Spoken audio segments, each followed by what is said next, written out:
Bonjour à tous, c'est Magie Révélée, j'espère que vous allez bien. En tout cas, moi ça va nickel. Et aujourd'hui, on se retrouve avec un tour de magie que je viens d'inventer et que je trouve pas mal. Donc, vous allez me dire dans les commentaires si c'est bien. Voilà. Sinon, si vous dites que c'est pas bien, bon, ça me fera les pieds. Voilà. Donc là, on va choisir une carte. Donc, vu que je n'ai pas de spectateur, je vais la choisir moi-même. Voilà. Par exemple, celle-là. Voilà. Vous allez la regarder et la retenir. Voilà. Comme cela. Et là, je vais la mettre à peu près dans le milieu.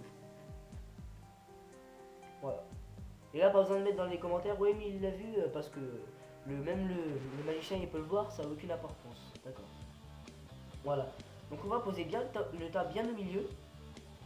Et là, normalement, si on fait une petite passe magique et qu'on claque des doigts, votre carte se retrouve sur le dessus.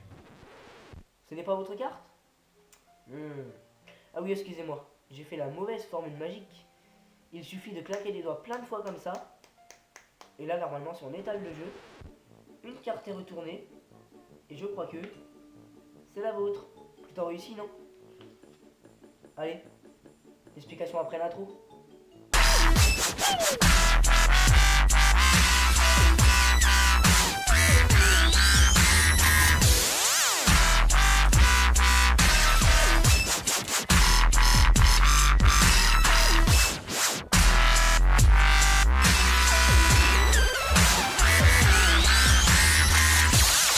Donc pour ce tour de magie, donc pour l'explication de ce tour, vous avez besoin d'un jeu complètement normal qui peut bien sûr être emprunté, mais pas être mis à examiner. Voilà, donc on dit ça généralement, voilà, mais non.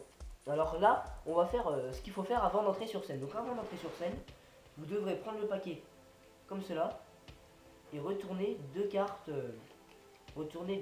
en dessous. Donc c'est à dire que là on a un jeu complètement normal, hein. Voilà, mais dessous deux cartes retournées. Voilà. Donc là on a le jeu. Et tout en dessous, deux cartes quelconques. D'accord? Et là vous êtes prêt à entrer sur scène.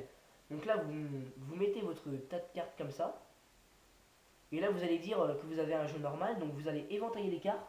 Mais en faisant attention à ne pas éventailler le début évidemment. Donc là vous dites voilà. Voilà. Et là vous lui dites piocher une carte. Donc là il va vous piocher une carte. Donc le magicien comme je l'ai dit, hein, peut voir la carte. Ça n'a aucun problème. Voilà, donc là je vais la regarder avec vous, c'est le 3 de trèfle. Je vais le mettre là. Et là, pendant que l'attention, excusez-moi, est distraite, on va retourner le paquet de façon à ce qu'il y ait les deux cartes sur le dessus. Voilà. Et là, on va mettre la carte dedans, au milieu, mais en fait, elle sera à l'envers dans le jeu. Voilà. Donc là, si vous voulez, si on le met dans le sens normal, on a toutes les cartes, la carte du spectateur, et au-dessus, enfin en dessous, les deux cartes retournées. Voilà. Donc là, on a mis la carte du spectateur dans le jeu, à l'envers. Et là, on va lui faire croire que sa carte est dessus. Donc là, vous inventez ce que vous voulez, un monument. Et là, vous dites, votre carte est remontée sur le dessus. En faisant gaffe à bien laisser la carte là. Et à pas montrer les autres. Sinon, il se remarquerait que le paquet est à l'envers. Voilà. Et là, après, vous dites, c'est pas votre carte? Vous êtes sûr? Et après, vous faites genre que vous êtes trompé, voilà. Après, vous faites, ah non, excusez-moi, c'est pas la bonne formule magique. Il suffit de claquer plein de fois les doigts. Et là, vous étalez le jeu. Et il ne restera qu'une carte éventaillée dans le jeu.